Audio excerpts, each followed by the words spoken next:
Welcome to Discourse in Magic. Thank you so much for tuning in to episode 7. This episode was a blast to record with a very good and long-time friend, Ben Train. Ben is an incredible magician, but more importantly to this, he is a brilliant thinker.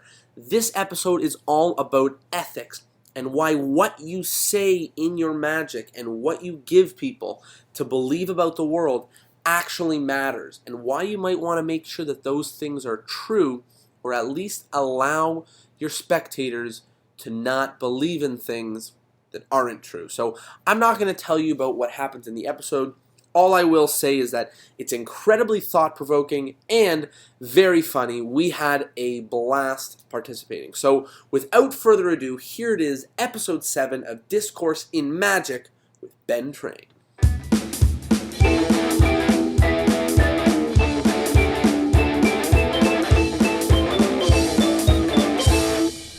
Hello, and welcome to Discourse in Magic. My name is Tyler. My name is Jonah. And we're here with our good friend Ben Train. He's a performer/academic who's studied the art of magic a lot. He has done some research papers on the subject of magic at U of T, where he studied English and philosophy. And we thought he'd be a great guest to bring in and sort of talk about the ethics of magic, which is a very, philosophical and intellectual subject. So before we get into that, why don't we learn a little bit about you and how you started in magic, how you've grown in magic, what you're doing now. What's your story? Well, that's a lot of stuff. You want me to start with how I got into it? Sure. Yeah, you have 144 characters. Okay, I was 16 or 14, something around those age, and I went into a magic store, bought a trick deck to let me do. It's called Cheek to Cheek. So it let me do this trick where you could shuffle cards together and they would find if somebody's card was an amazing trick. And I thought it was really cool. And then I went back to the magic store next week and there was a guy there and he said, "Let me show you a trick." And he did that same trick. And I said, "That's pretty cool, but I know it's a trick deck." And the guy said, "No, it isn't. It's a normal deck." And it was. And he gave me the cards and I sat there like, how the hell did that work? Because you need a trick deck to do the trick. Like, he did it with normal cards and I later found out it was a trick called Triumph by Di Vernon. It's one of my favorite tricks. It's the reason I do so many of them. I love that trick. But that's what got me into magic at 16. And then, kept reading and studying and doing it as a hobby, and then started making money off it, paying for school and for, occasional hamburger and Coca-Cola and stuff. And then I traveled to conventions. I published some stuff, and I did some lecturing and performed a little, produced a little, tried to do a whole bunch of different things to learn different sides of it, and now I am making my living performing, doing shows for people, and Awesome. That's an awesome intro, and it's funny because we have a little bit of an origin story. I mean, I don't know if you remember, but it goes way back to when we were both at Camp Ramah. I was a camper there. Is this appropriate? Is this story appropriate? This story is appropriate. Okay, I was joking, of course.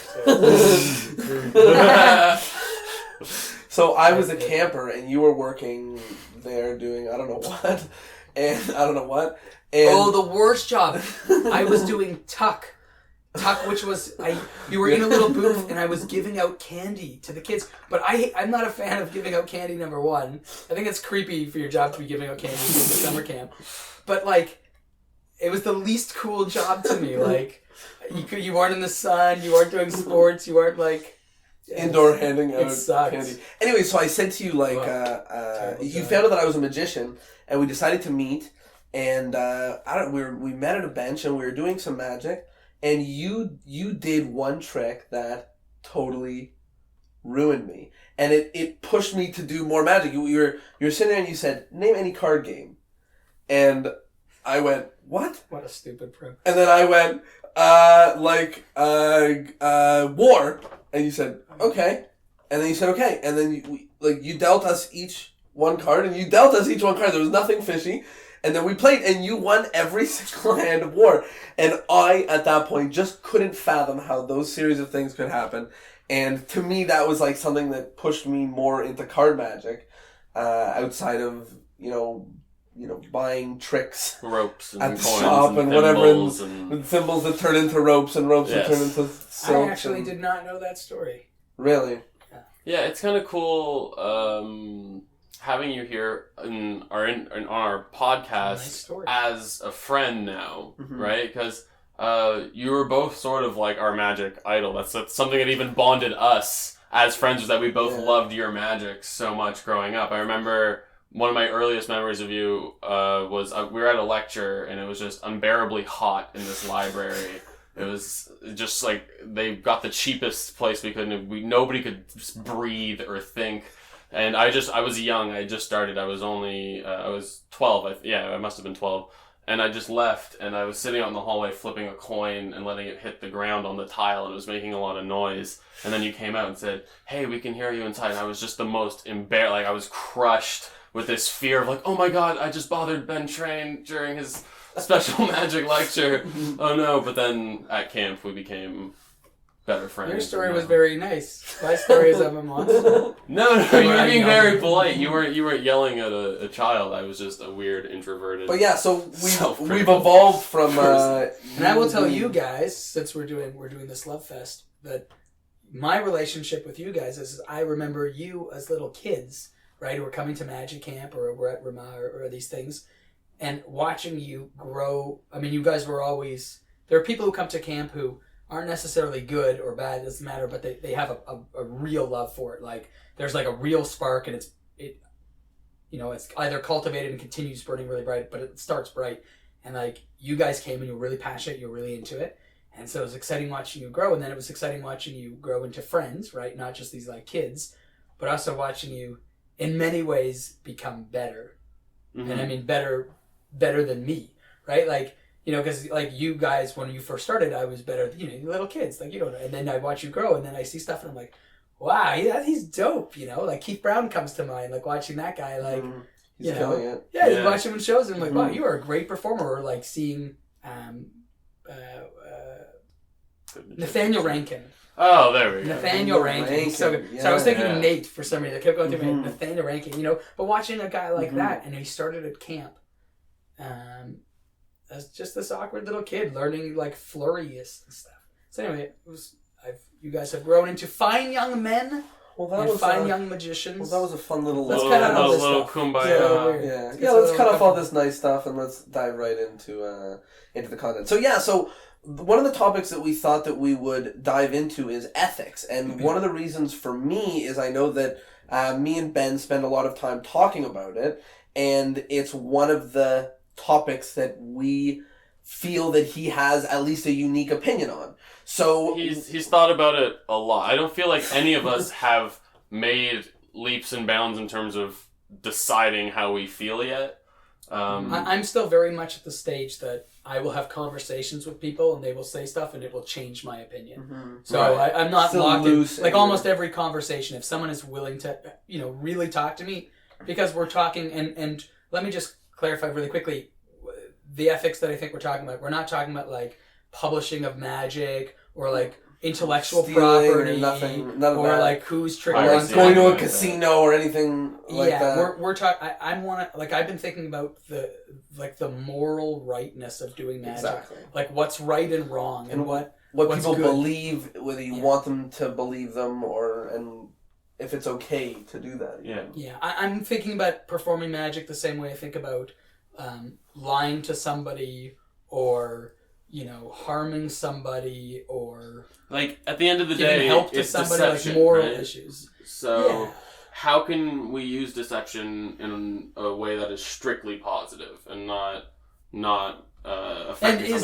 Is that even possible? And is it something that is necessary or worth doing, or there are some people who might find a disclaimer. You might. This might not be an issue that you care about at all. I mean, so that's a good place to start. So why should somebody care about what people are led to believe? Or maybe not why should somebody, but why do you care? Why do I care about it? Okay, so I mean, I care about it because I'm trying to grow as a human being. I think that I'm happy to say that I've tried to be a better person than I was 10 years ago, where, maybe when I was 16 and I yelled at my mom, or I was rude to her, or she asked me to help take out the trash, and and you do things that as an adult now, I'm a 31-year-old man right now, so, and I'm still growing and learning, but I hope that if my mom said, can you help me take out the trash, I wouldn't yell at her, like, what a horrible thing to do, and all sorts of things, just trying to grow as a person. And so I'm trying to become a better person, and now I look at magic, and I've been thinking about what I want to do with this, and how do I want to affect people, what do I want, what's its purpose, what am I trying to do with this thing, and I know that I would like it to be something good, right? Like, you could use magic tricks to con people and steal money, or use it for pickpocketing, and I think a lot of us we would say that seems wrong, right? If I'm using it to like trick you into thinking I can contact. Especially if we're magicians, we're almost on, I always joke that we're on, the good side, like we're the good guys, because someone can we learn have how the potential to be on the good side. And that's one of the things that I'm worried about, is that, there are some things like, look, we all have different moral scopes, and there are some people who draw, we'll all draw the line differently, right?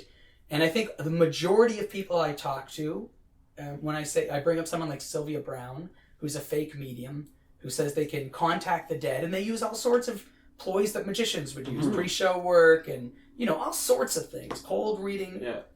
But when you say that you take money from people and you tell them, okay, your daughter's been missing for 2 weeks, the police are looking, she's dead. I've contacted, I know her soul is gone, stop looking for her. And then 2 weeks later they find the girl, and you're like, that's criminal. You told them to stop looking and give aid. And I think, without going on a tangent and about my hatred for that, I think the majority of us would say magicians are on the same page. Yeah, we say one. that seems to be wrong. Right? That seems to be, there's no moral, limited moral ambiguity. It seems to be pretty bad.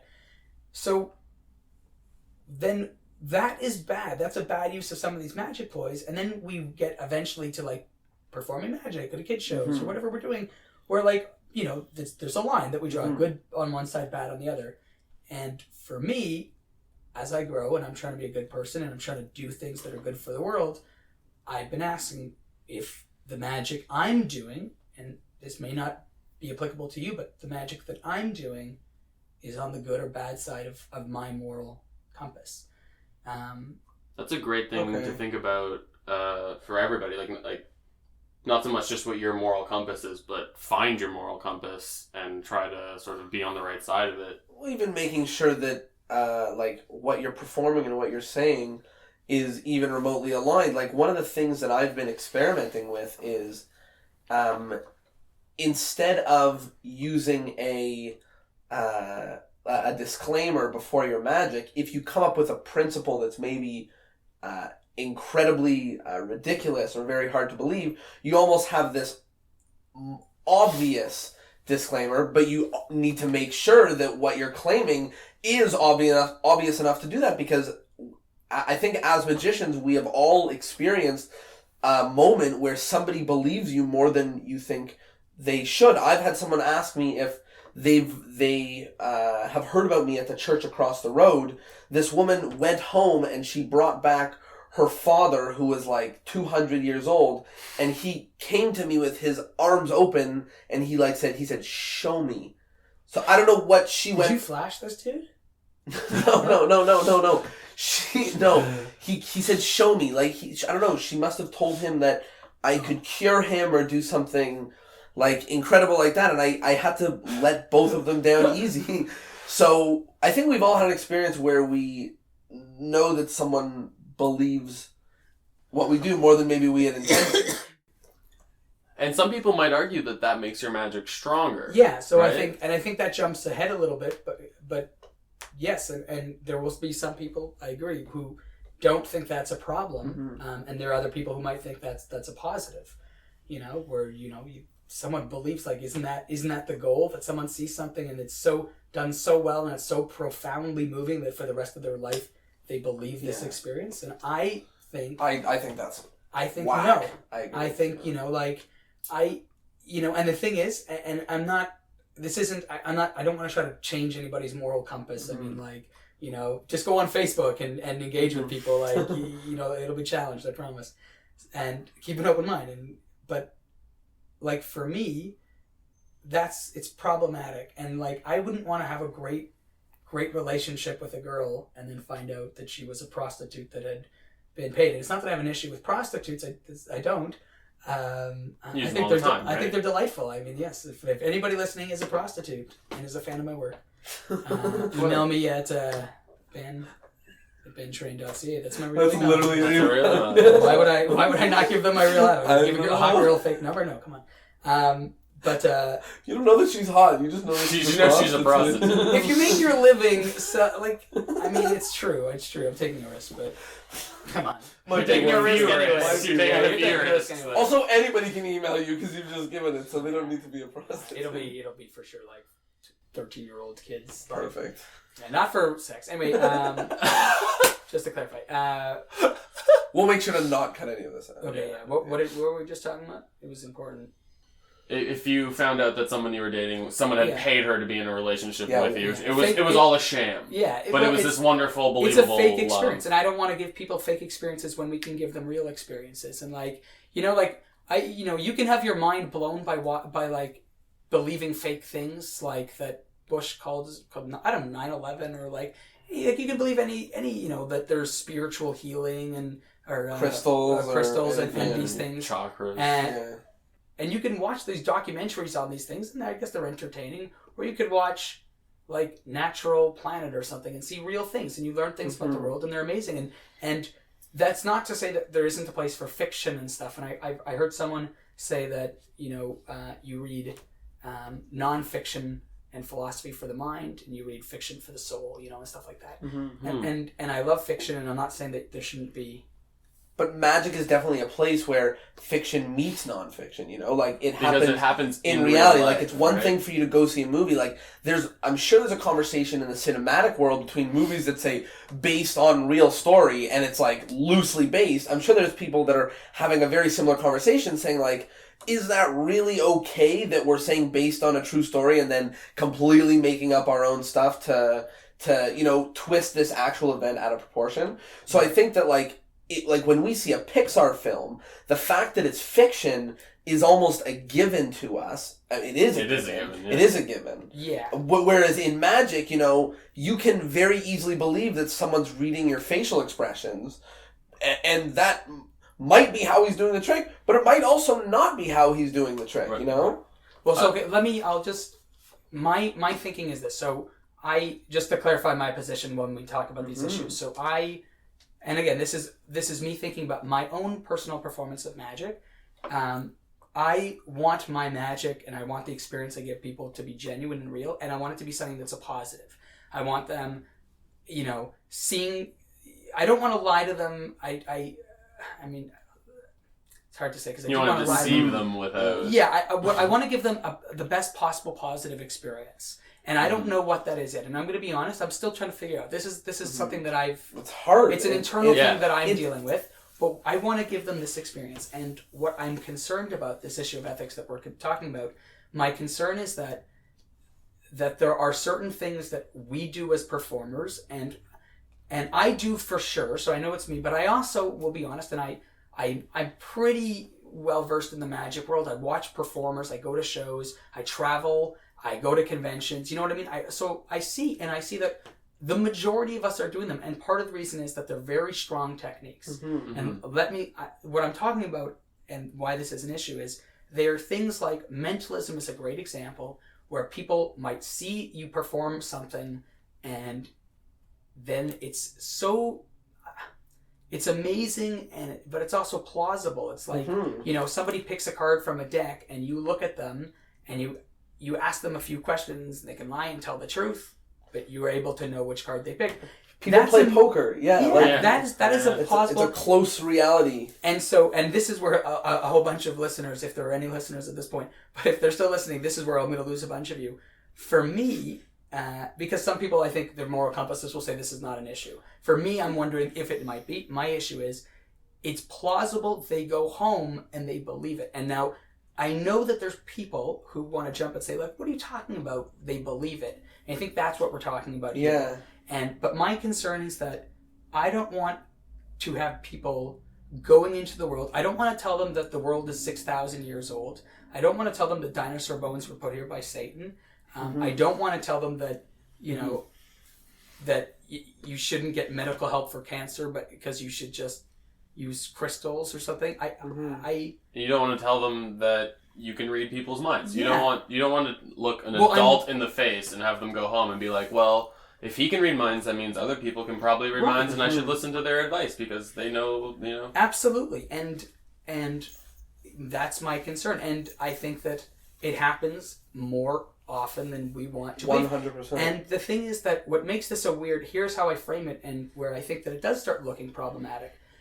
We don't like when you take money from like Sylvia Browne because she lies about being able to contact the dead. But if you're a really good mentalist and you claim, even if you say that it's an illusion show or whatever, but you take money claiming to have certain powers, you then demonstrate these powers on stage, and people leave believing it. And here's the thing. This is not a hypothetical. I've produced hypnotism shows. Or not hypnotism, mentalism. I perform mentalism. I hang around with people who do mentalism. And if you do a good job in a good mentalism show, there are portions of that show that a lot of people will believe really happened. They might go away going, oh, well, it's a magic show. He's a trickster. This isn't real. But they will also say in the next breath, yeah, well, that first trick, it was hard. It's hard to hide what you're thinking, so he's able to look at you and know. I have it on video of people talking about it. It happens. 100%. If you do the tossed out deck and the premise is that you can look at people and know what card they're thinking of, why couldn't you? Isn't that how they do it in poker games? Exactly. So I'm not saying people will believe all that stuff, but they might believe some of it. And now this leads into a whole bunch of different tangents, like you were talking about having a premise that's so unbelievable that no one could believe it. And that's one thing we can talk about. And then there's also talking about... or we could talk about disclaimers, which is, I think, something that people are trying to use that is not working, that doesn't work.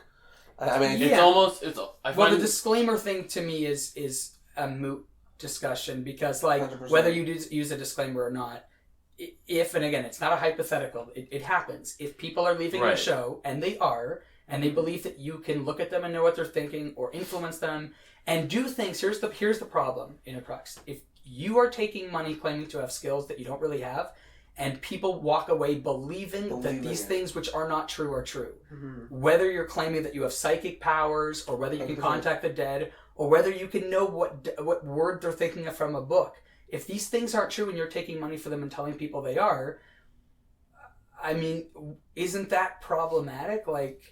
100%, because people can leave thinking that people can understand more than they do about you through looking at you. Right. Someone might be, as a simple example, someone might be too intimidated to go to an interview because they're worried that they're telegraphing too much. I don't know. I've collected. The thing is, again, it's not hypotheticals, because that's something that people will bring up to me when we talk about it. They'll say, but. There's difference when the issue with these things is the harm they cause. Like when you tell someone not to get treatment for a disease because they can, sing to a crystal, that person is being harmed. But when you tell somebody that you can, figure out what card they're thinking of from a deck, you're not harming anybody. It's entertainment. But you don't know that. And that's the issue. Exactly. You don't know what implication that has on someone's life. I've collected a few stories, and I have a few that, one that I was told just recently was there was a mentalist doing a show, and at one point, maybe even not a mentalist, or just someone, but I think he claimed he was a mentalist, but he did something that involved a couple, and I guess at some point during the performance, he made a comment like, you guys are going to be, I can tell you guys are going to be together for a long time. Okay. Now, I know that there's some mentalists who are immediately going to say, well, that's a bad thing to say because it's something, I don't know. But there's a lot of mentalists who do say stuff like this. And anyway, this woman... And even still, you just being in that position. Yeah, you say stuff without thinking. Sometimes this happens in our performances. We just say things. And a few months later, he gets a call, and she is heartbroken, and she tracked him down and said, you said we were going to be together for a long time when he broke up with me.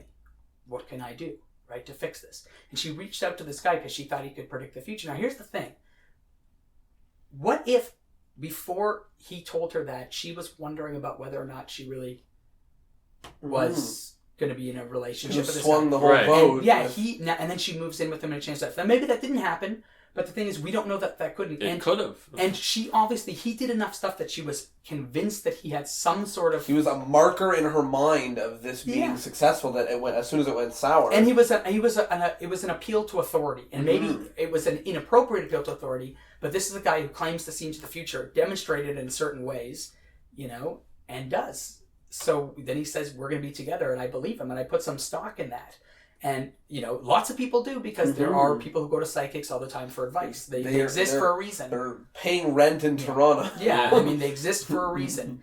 And, these things that we do, we don't know how they're going to affect people. We can't predict it. Here's my favorite one. This is the one that led to my whole sort of internal debate. My aunt at a family event sat me down, and she said, Ben, I saw your show recently, and I want to tell you something. I would not hire you for a professional event. And I was like, whoa, okay, that's provocative. I want to hear more. Tell me. She said, well, you were doing a great show. You were blowing everyone's mind. You were having a great time. And then you ruined it. You told us how you did it. I said, what are you talking about? She said, well, you just read our minds, and then you told us that you were able to look at our facial expressions and our eyes and blah, blah, blah. And that's how you did the trick. And she said, the thing is, Ben, like with magic, we want to be fooled. We don't want to... I said, wait a minute. Auntie, you don't think I can really read your mind, right? Like, you've known me for my whole life. You know that I can't read your mind. And she said, what? And it took a little while, and she realized that it had been a trick. She had been deceived. I was doing, and I said, and I told her, I said, that's the impression I wanted to give, was I could do those things, but I can't. That's the theatrical performance. And she was, I could tell that she felt hurt, which is sort of that funny. She was fooled in such a deep way, not fooled in this I don't know, simplistic state, this internal... It's like when we talk about, Darwin Ortiz talks about, Jamie and Swiss first talked about nobody likes being surprised and all this stuff. Yeah. And Darwin Ortiz points out no, there's different kinds of surprise, right? Yeah. If I surprise you with my infidelity, that's a bad surprise. If I surprise you with a new puppy, that might be a good surprise. So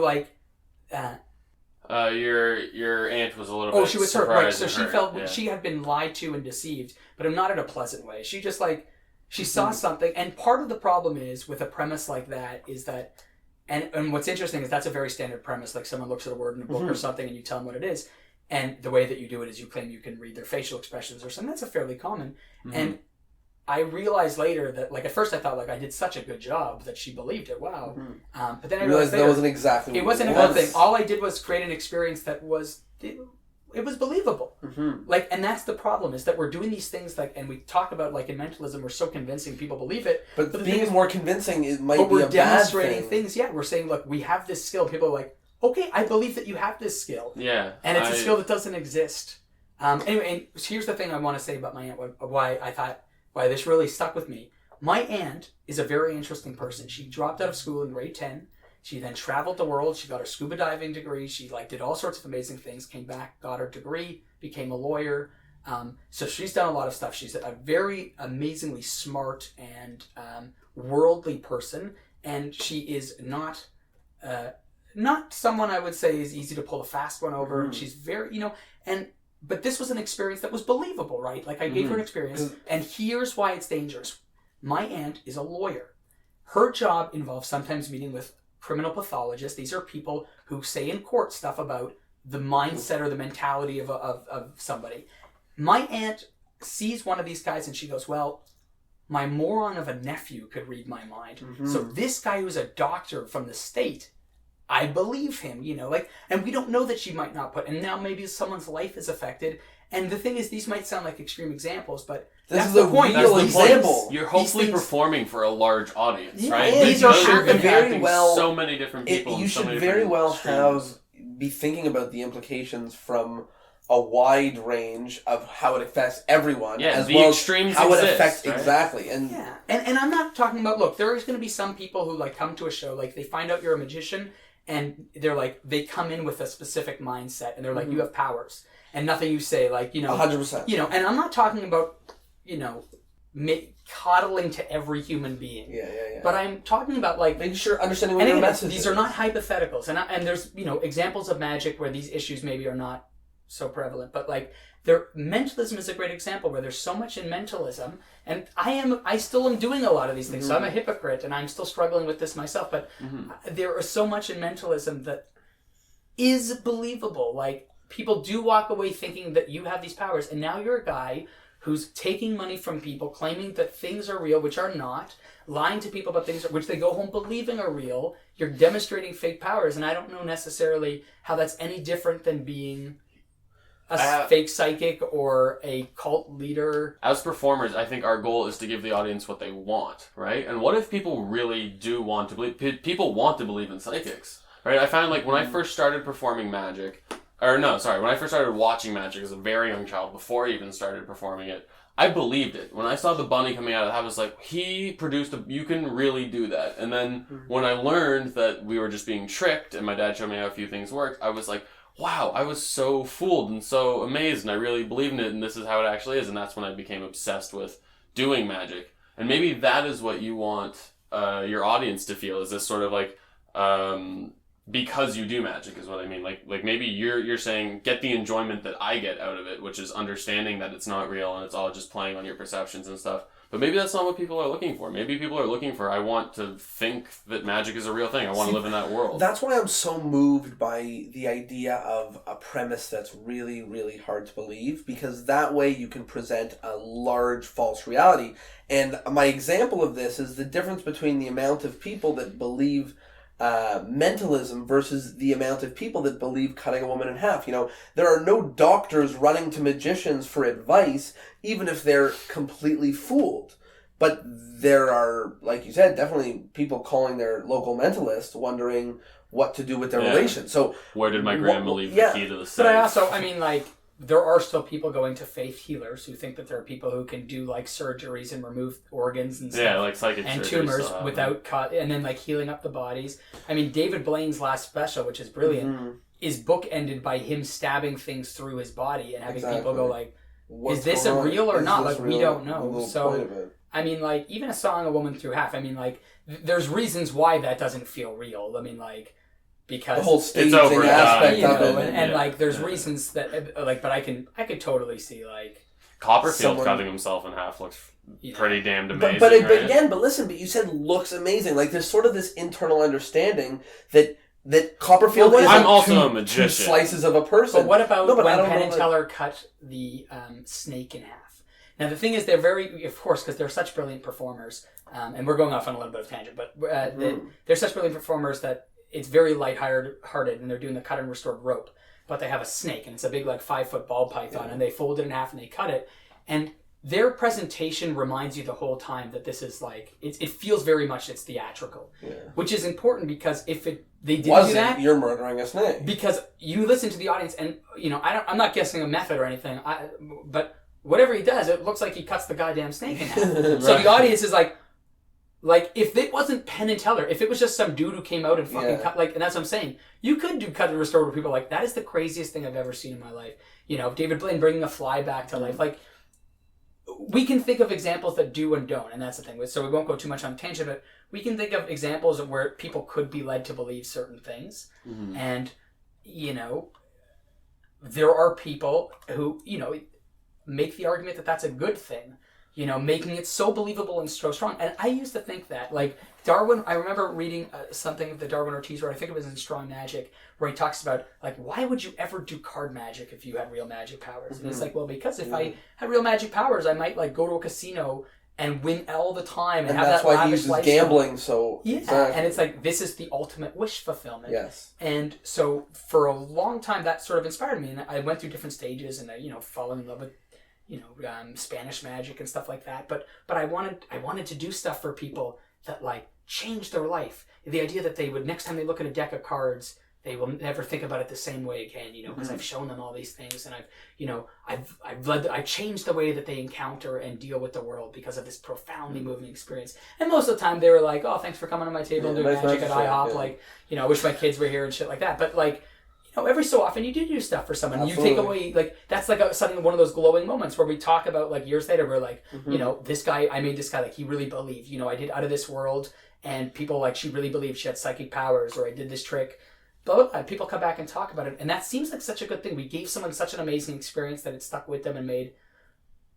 But then we go, what is it that we made someone believe that in a specific moment they could, read the future, or in a specific moment they had a certain ability that they... But I've had one of the people I used to babysit, he's all grown up now, so I'm probably embarrassing him, but he's not listening, so who cares? But I did a shuffling lesson, and he just believed that there's a way in which you can shuffle cards and aces will always appear, no matter what, no matter where the aces are. He just didn't take the extra step to think that if the deck is in any different order, doing the same steps would affect it differently, right?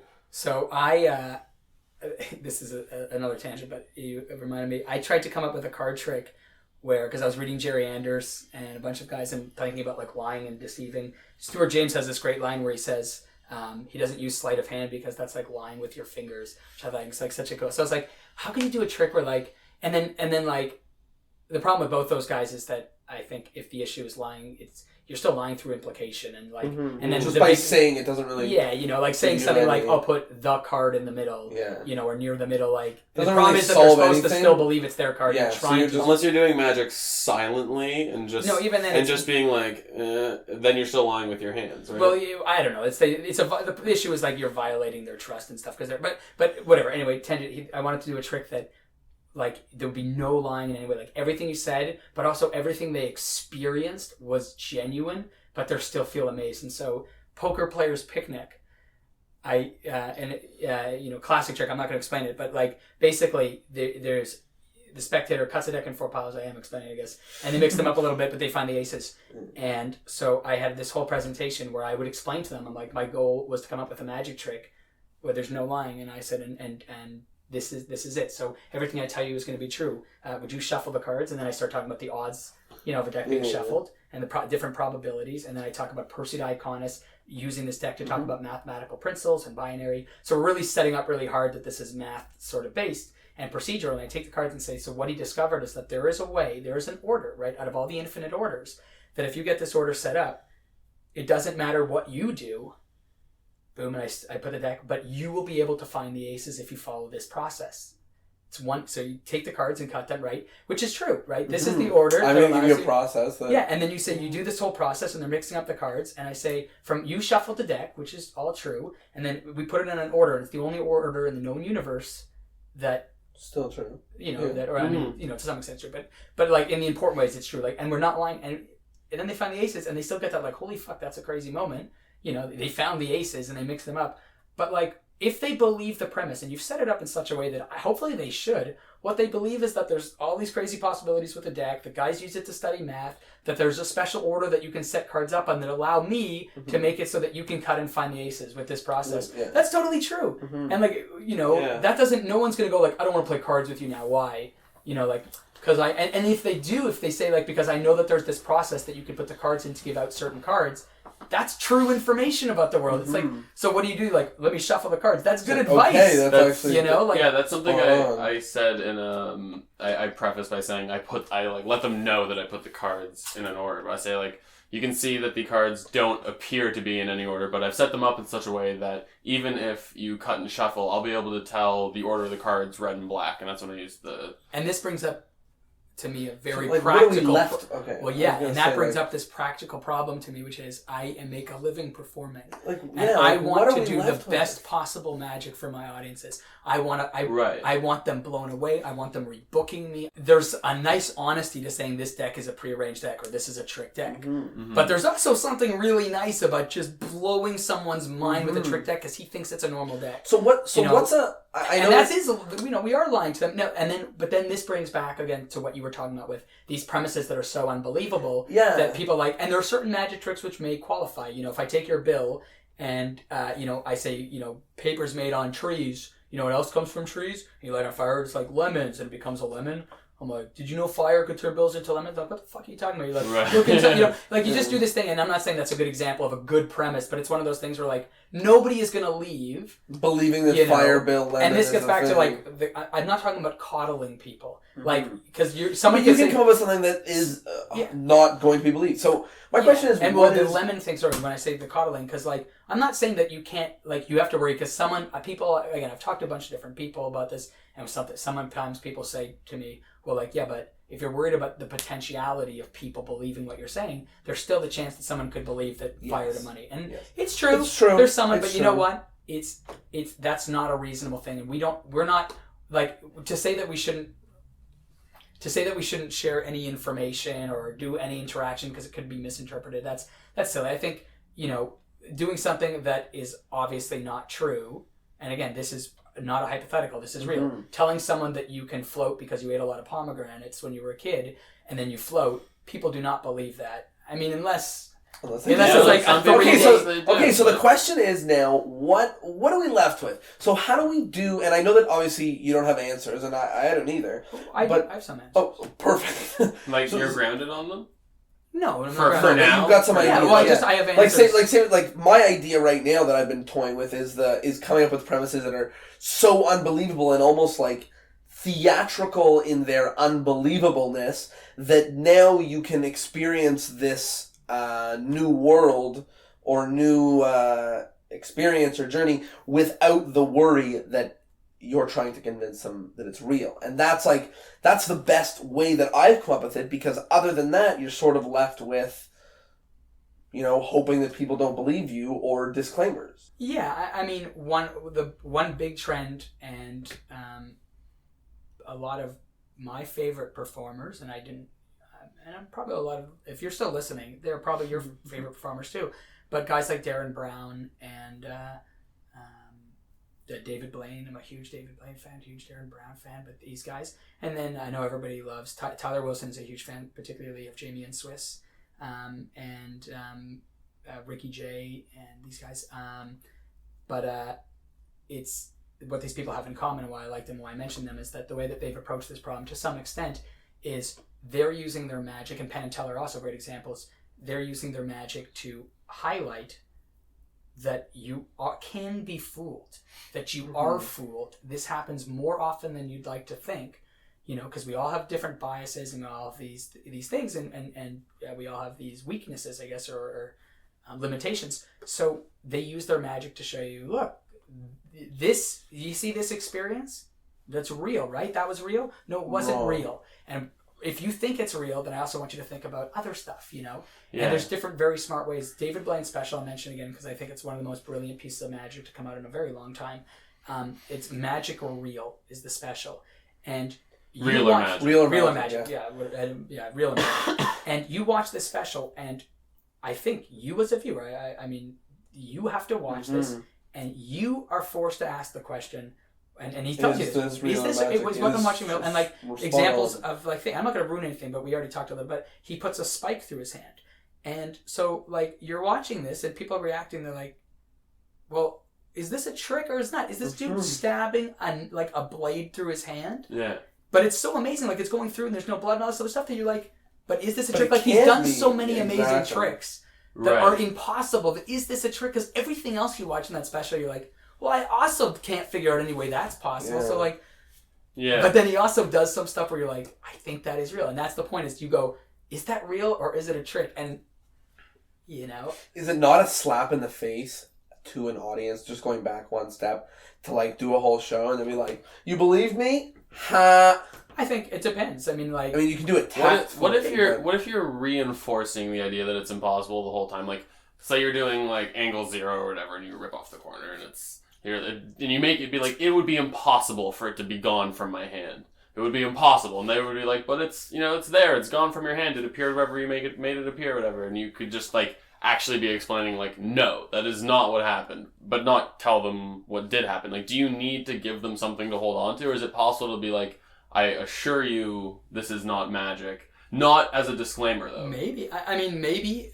You mean, you're also part of the challenge, again, with all this, is that if you're trying to perform great magic, there's a lot of stuff that you're trying to do, and that's the balance. Is like, of course I want people to believe and I want them to respond. I don't want this to be a purely intellectual, like I don't want people walking out being like, that was an interesting lecture on magic. Like I want them going away like, that was crazy, like that guy's awesome. Like, I do want some of that gratifying, but But I mean, like, I want them to mean... You want to make sure that it's authentic I want it to be a good experience. I want to provide them with a good experience, and I want them, for that experience to happen, I want them to see strong magic and feel that, and, that's the challenge. I do want to bring them in, and I do want them, belief is so important in magic that I don't want them throughout the entire performance being reminded that, by the way, this is not real. Because, you end up...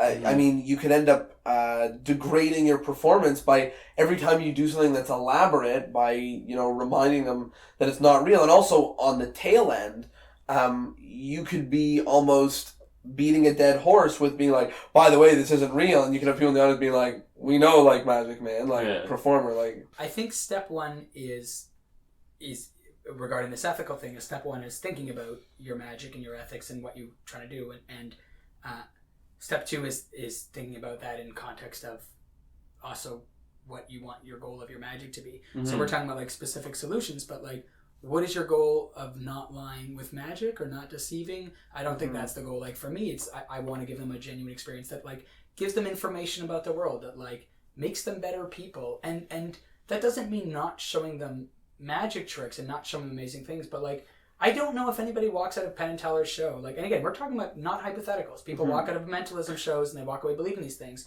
But I don't know if anybody walks out of Penn and Teller's show going, like, I think there are people with the power to make cell phones disappear and appear inside, like, a frozen fish that's sitting on there. Like, nobody thinks that. You know what I mean? Like, it's set up in such a way that, like, and that goes back to your absurd things, but it also doesn't mean you can't have incredibly believable. And Darren Brown is an expert in that, right? Where he does these people things. Believe I know. And Darren Brown, right? So it's almost the opposite because... But he also does, like, the closest thing to real magic anybody's doing. But he also exposes a lot of some, like he made the sun disappear for somebody. And people believe Darren Brown. So many of his things are designed to be believed. Absolutely agree. So I'm a huge fan, and this is why there's this conflict.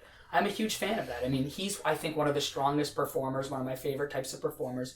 And you do watch, and you are led to believe. And then sometimes he uses that to reveal that these things are not real. Mm-hmm. And sometimes he doesn't. Now, he is a great example of why this is not a hypothetical. Because when you have someone who does it as well as he does, of course it seems plausible. Like, and I don't think people are dumb or naive or silly to come and be like, I think that there's these guys who have some of these powers. Yeah. Like, he's doing it. He wholeheartedly convinced someone that a zombie apocalypse had happened, right? Like, he woke up in a hospital bed, like, freaking out. That dude will fry. Like, I have no doubt if I was hanging out with that dude, by the end I believe if I was not a magic, even if I was in magic, I'm sure that dude, he pushes I'd go home thinking that he can, like, memorize a deck really fast, or, like, that he can palm like a walnut or grapefruit no one can see. I don't know, whatever he claims he can do, because, like, pretty sure anyone can palm a walnut. Yeah, I was like, that's not very good. That guy does not know how to palm.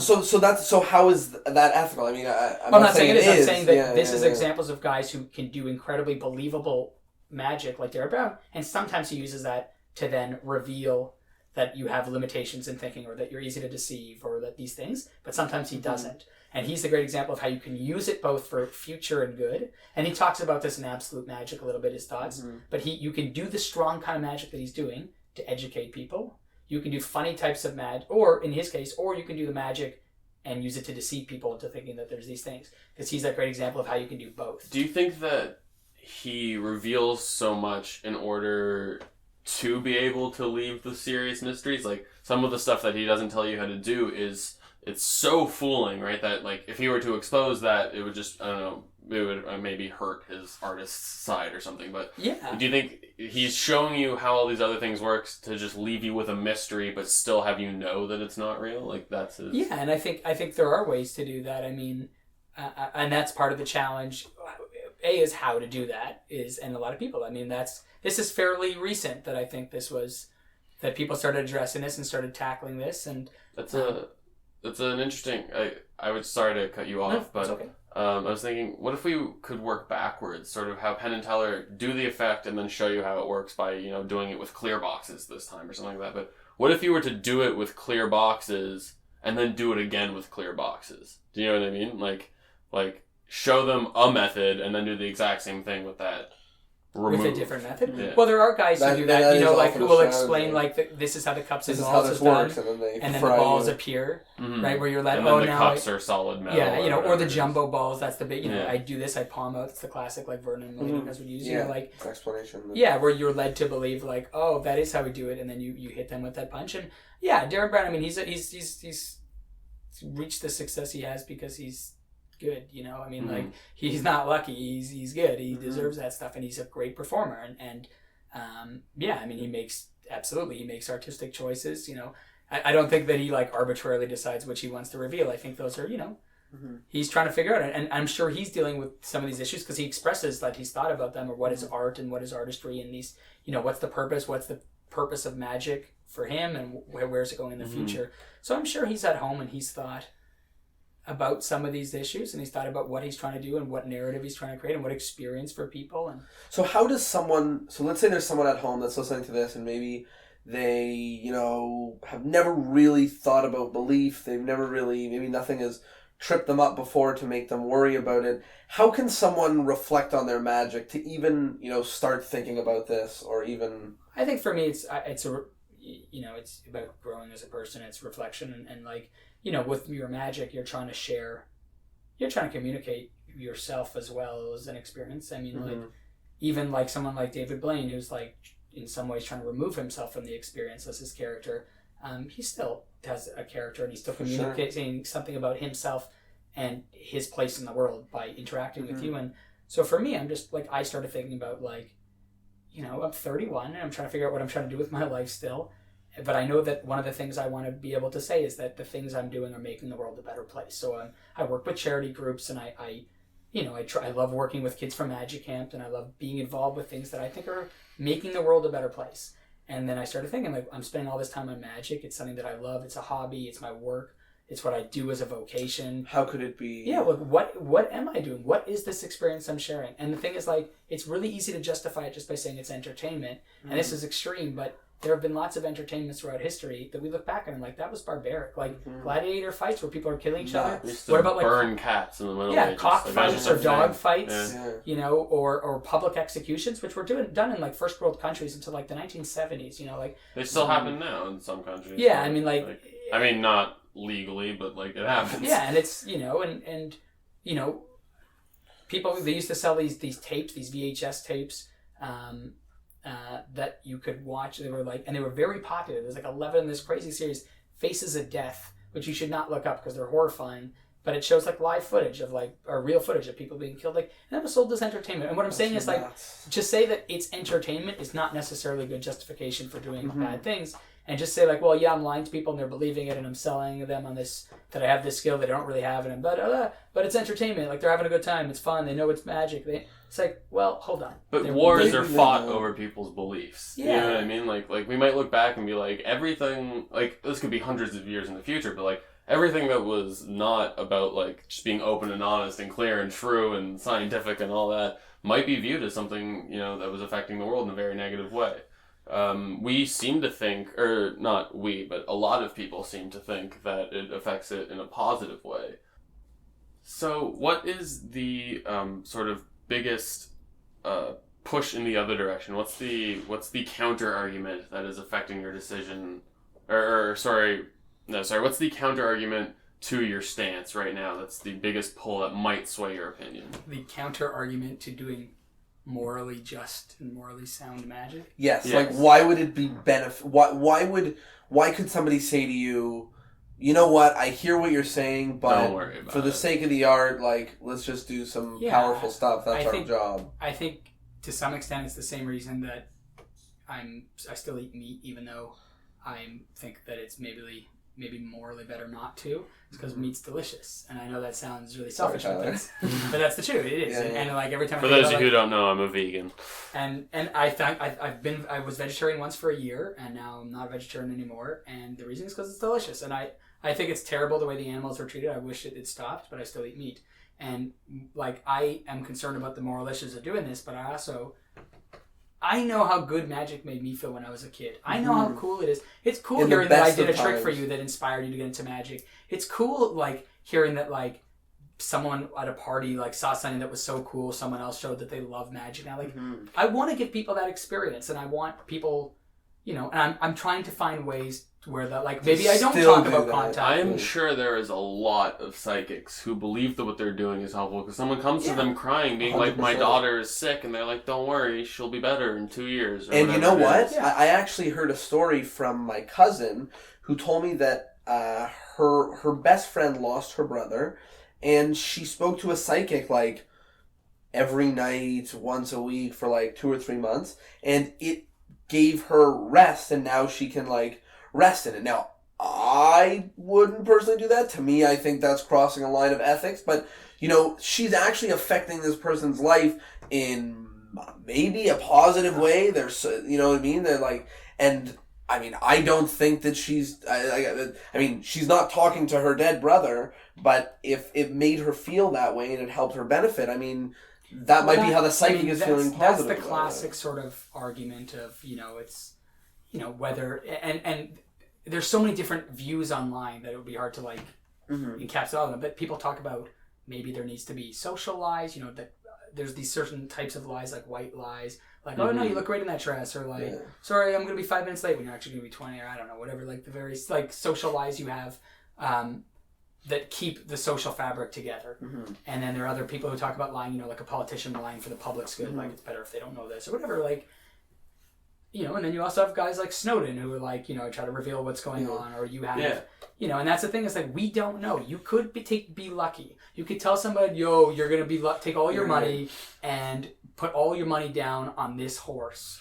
And you might be right, and the guy could win all the money, and like, is that a good decision? Like, but what if it like I mean, because sometimes that's that'll one be thing wrong, to do, almost and you just like destroyed somebody's life. Like, for what? Like, what gave you that right? And now someone could say like, what it's someone else's fault that they believe that or something. But like, I don't know, they're part of don't they seem culpable if they're talking? But is there almost a difference between like I don't know if these words don't exist, but like a proactive psychic and a reactive psychic? Like, I'm sure psychics who are trying to get their customers back aren't telling them to put their house on blue, on red, Psychics are trying to get people to come back, which means they're probably talking about events that happened in the past often, Yeah. And regardless of what I can't say that I'm gonna, like, I can say what a psychic's like intention is or motive, I have no idea either. But like, the fact exists that there is this industry that exists where people claim to have these powers, whatever it is, whether they're psychics from the East, or whether that they are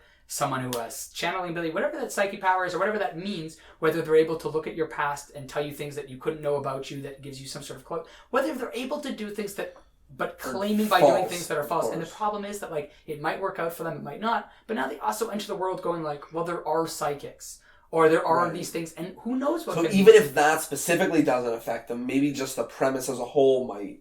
Yeah, like, you probably don't need to be vaccinated, right now, that they're talking about with children. Like, I don't want to give my children vaccine. I don't know, you probably don't need to get that vaccine, which shows you how little I know about it.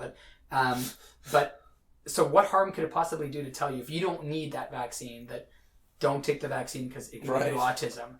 Like, it doesn't hurt you in any way. You're not going to take the vaccine, so what does it matter? It doesn't matter. Like, false We're spreading that information. And we can get into crazy examples that are real time. Like, I believed once that green apples, because I read this online, and I liked apples and I don't like coffee, so it was easy for me to want to believe this. They said green apples had more caffeine than a cup of coffee. So I was like, well, that's cool. That's good knowledge to know. So I would eat them in the morning. And I told it to Chris May. Chris May was like, well, that's good to know. I don't like coffee. I like apples. And then he met some new people, and he told them that, and they were like, bullshit. And they took out their phones, they looked it up, they're like, it's wrong. It's not true. Chris comes back, and he says to me, like, you made me look like a liar in front of these new people. I'm like, oh shit, no big deal. Next time I'm with Chris, I say something, he calls me on it, he looks at his phone to look and check, and and wrong again. Well, no, it doesn't matter. It might have been right or wrong. I don't remember. But like, the fact that he took out his phone is like, that relationship. What happened? There's some trust now changing. Like, who knows what crazy, and like, that's such a crazy, weird example. But that's the point, is that we're telling people things that could affect their lives in meaningful ways. And if they see you do a good mentalism show and they believe it, and we're like, what's the harm in them believing that? Well, then, okay, is it unreasonable that if they see that and believe your show, that they would also believe psychics? Not at all. No. Like, you demonstrated that it could be done, and then these people are experts in taking their money And sometimes these are, the poorest and like most desperate people who are seeking their last, it's horrible. Their last resource, yeah. Yeah. Do you think there's a difference between telling someone something that isn't true and not telling someone something at all? So what I'm trying to say is, like, if you're saying I'm reading your mind, you're thinking of the color purple versus saying think of a color purple and letting them make that connection. Information or yeah, something. see, it sort of goes back to your vegetarianism comment. Like, my mom says she doesn't want to be educated about vegetarianism because she just wants to eat the meat and think that it's all good. She knows it's not good, and she doesn't want to see images of that stuff. Like, it's hard. I mean, it doesn't really solve anything because Yeah. if you're implying that you're reading someone's mind without saying it... Kant talks about... Maybe reading... He talks about lying through omission. So, like, it goes to intention. Like, so I think what you're saying is, like, you're not even trying to allude to mind reading. You're not saying. So, like, it's up to them to grasp how they want to interpret or whatever. But you're not claiming that it's mind reading. It could be a trick, could be mind reading, whatever. And the thing is that for me, and again, this is just me on my own personal struggle to figure out what I want to do with my magic. I'm not looking for loopholes or anything. I'm trying to figure out, like, what's my purpose. And if the purpose is to, like, I don't know what it is yet. I don't know. And maybe it'll end up that I'm trying to do classic mentalism in the future. I don't know. But right now, I'm like, well, I kind of want my magic to give them information and allow them to go into the world being better people in some way. So, like, getting them to think about things that, and who am I to tell them what are things to think about? Like, I don't know, maybe they can disagree, but I still want to do something where, like, I give them this experience where they leave being a better person. Whatever that means, and I'm still trying to figure that out, but maybe that's more knowledge. And for some people, maybe it's more happiness, or maybe it's more skepticism about the world. Sometimes it's that I want to make them, one of the ones that I've thought about is that I want to make them reawaken them to, like, the wonder that's all around them. That there's all these amazing things that happen all the time, and the world's not a less amazing place without having certain lies in place. Mm-hmm. The world is amazing. Like, regardless, you don't have to make up shit to make it amazing. Exactly. Yeah, you don't have to lie about different gods. You don't have to lie about, powers of crystals and stuff, because there's crazy stuff. You want crazy stuff and, like, forces that are interacting that are like magnetism or gravity or, like, there already is forces that are hard to believe. Have your mind blown. Like, just start looking at real stuff and, like, try to believe some of the stuff that is actually real. Yeah, it's way crazier. Yeah. Like, it's way easier to believe that a guy can, like, tell what cards you're thinking by asking you questions and looking at your eyes. Quantum theory. And, like, what is this? And so for me, I'm I'm looking at what I want to do with my magic, and I don't want to lie to people in real life anyway. I'm trying to avoid doing that. I'm trying to sorts of deception. Yeah, I'm trying to avoid, like, why lie? And I used to joke with people, like, I try to only lie about things that I think are obvious lies. And actually, it's very similar to what you talked about with your presentations. Because if someone's like, "Yo, where were you today, Ben?" and I'm like, "Oh, I was training to be an astronaut." In my head, I'm like, "Well, that's obviously not true." But then I had every so often someone would respond to me. He'd go, "Why are you always lying?" And then I would tell him this little preamble where I'm like, well, I didn't mean to lie. I thought it was, like, an obvious joke. Like, that you would know that I wasn't studying to be an astronaut earlier today. But that's the thing is, like, why? Then I start thinking about, like, why am I even doing this? Why make that joke? Because there's other jokes that you can make that don't involve lying. The same way, like, this, like, when you greet somebody. I have two friends in my life. One greets you when he sees you. He's like, "Hey, what's up, asshole?" And the other guy, and he's trying to do it in a jokey way and be edgy or whatever. And the other guy comes up to you and he gives you a hug. Guess which guy I like seeing more? You know what I mean? Right, yeah. And why did I say that? There was a reason. But the way that we like... You just want to tell us about your friends. Yeah, I have friends. That's what I'm trying to say. At least two. I have these are the two. That's actually me and you. Yeah. I'm the hugger. Remember his email? He's lonely. Yeah, please contact me, strippers. That was prostitutes. Either. I'm not a picky man. Oh, I just, like, we can give people, like, experiences, and the way that we interact. When I was to go back to all this, like, talking about, like, ways of interacting with people and engaging with people, and we can shape those experiences, and we can.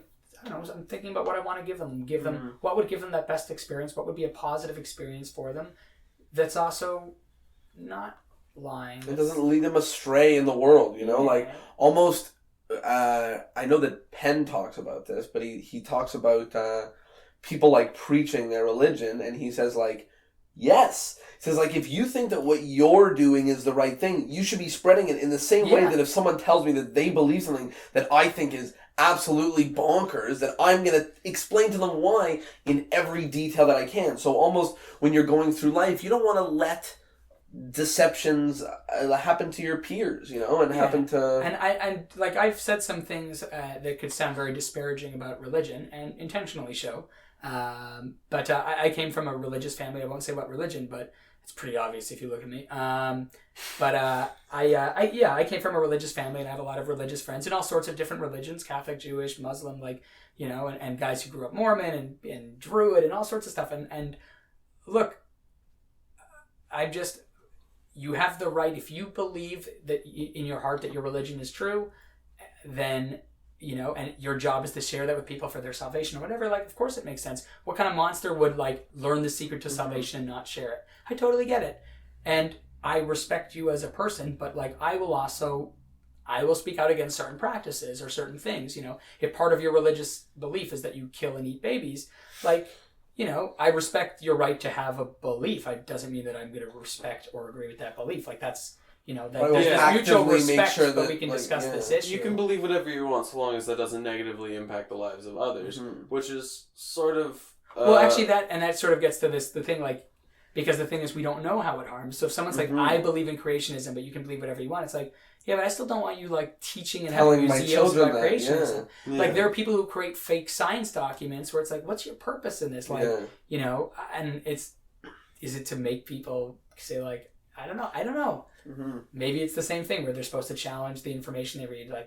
Who knows what's fake or real on Wikipedia, and you have to think about it and do additional research. It's interesting that the only thing that allows us to perform the art of magic is knowing that magic isn't real.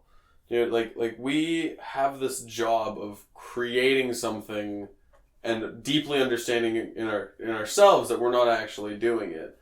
But how do we pair that understanding while still be creating? Because when I perform magic, it's not magic for me. The magic comes from me watching the audience and living vicariously through their wonder and their amazement, right? So is it possible to have both of these experiences? Is it possible to put the audience in our... so one of the things is when magicians... you can experience wonder and amazement and be mystified and see all those things without being deceived. That's part of what we were talking about earlier. The world is so amazing that if you're open to it, there is crazy stuff. Because the thing is that no matter how smart you are, no matter who you are, there's nobody on this planet who understands everything. And collectively, we don't understand, right? There's so many things that we just do not understand, where things can happen that seem impossible, or at least are incredibly amazing. And you can still have an experience. That's the thing. We've all had experiences where you show someone an incredible magic trick, and they don't necessarily have to believe that it was a real magic. You didn't go away from Camp Ramah going that guy Ben Train, he has the powers to do these, but obviously it was a powerful enough experience that it stuck with you. And there's experience that you can give people where I don't know, I can cry at a movie or at a play, and I think you can have a genuine experience that is amazing and is magical and that fools them and they don't know how it's done and it looks incredible and it has all these amazing things that they feel and other stuff without them going home going, this guy can really read minds. And if you think that it's so important to your magic that people go away believing these lies but really believing them because that's what they're arguing for, then I think that's just that's interesting to me, and maybe it just means this is something that you at home should be should look into. And so one of the things that we do at the end of our episodes is we sort of... Circle jerk? But that's after we turn off the mic. While the mic's still on, we go through one at a time and we talk about sort of one of the things that we maybe have come out of from this conversation. So something that we've learned. So for me, something that just at the last couple moments was cueing in is you were talking about the magician's perspective on magic, and you re-brought up the moment just now of when I saw you back at Camp Ramah. And I think it would be interesting if we could try to frame our magic for our audiences almost in the same way that magicians frame it for each other, because we don't believe it when we see each other. We sort of have this mutual understanding that it's not real, and it's I mean, I don't want to say that we're at a different place, but like you said, when we're performing for our audience, we know that it's not real and they don't. And even just performing for an audience of magicians, I mean, there's already this mutual understanding that there's something real. So for me, something I took out of this is to maybe try to turn the regular audience member into maybe feeling the way a magician might feel, because that might help in making sure that they don't walk away believing anything. Do you have any final thoughts? Yeah, I just want to point out again that I think it's awesome that our discussion of magic is always going back to movies. I think that's really cool that there's such an amazing parallel there, because like I know that Captain America isn't a real person, but it looks super and it real. feels real. And when I watch the Avengers movies or the Winter Soldier or whatever, it looks super, super real. But yeah, sort of similar to what you were saying, something that's really resonated with me that I started thinking about was this idea of the shared experience and living vicariously through each other. Because I've always sort of known that I live vicariously through my audience, and that's why I like to do magic. But maybe we need to focus more on having our audience live vicariously through us and give them a little bit more of what we put into it, and not just show them this is what the end effect should look like, but this is sort of what goes into it, but there's just a little bit that you're not knowing or not seeing, so that it still feels like magic, so I still get that feeling of magic that I'm getting from them. Do you have any final thoughts? Yeah, I'll leave with this, I guess. Again, this is issues of ethics and magic that I'm dealing with personally. So if you take away anything from this, it's that hopefully you're going through life thinking about right and wrong, I hope, and I'll start thinking about right and wrong with magic, and think about what you're communicating. And you might disagree with me completely on like what is a moral issue and what isn't, but ask yourself what you can do to do magic better. Like, I don't know, you can have a real impact on people's lives. You can do real good. You can make this world a better place, and that seems like real magic to me. And so thinking about how you can do that with your magic, I can't see any reason why anyone wouldn't want to do that. So even if you disagree with me on what is a moral issue, just think about what you can do to make your magic better for your audiences and the people around you. Yeah. Awesome. And I think that is an awesome place to wrap up. Thank you so much for a great conversation. BenTrainMagic.com. Yeah, so plug everything. What do you have? Ben at bentrain.ca. If you listened all the way, Twitter, Erdnays in TO, because that's in Toronto. I'm not actually Erdnays, in case anybody's confused. It's just that's my name. You can follow me on Instagram. I don't know what the hell my name is on there, but you'll find me somewhere. You can email me at ben@bentrain.ca. And also, if you are a magic club, I love doing lecture tours, so give me a shout, and I will come talk to you guys. And there's tricks, not theory. Tricks. It'll be fun. Awesome. Thank you so much. And we will see all of you on the next episode of Discourse in Magic. Take care.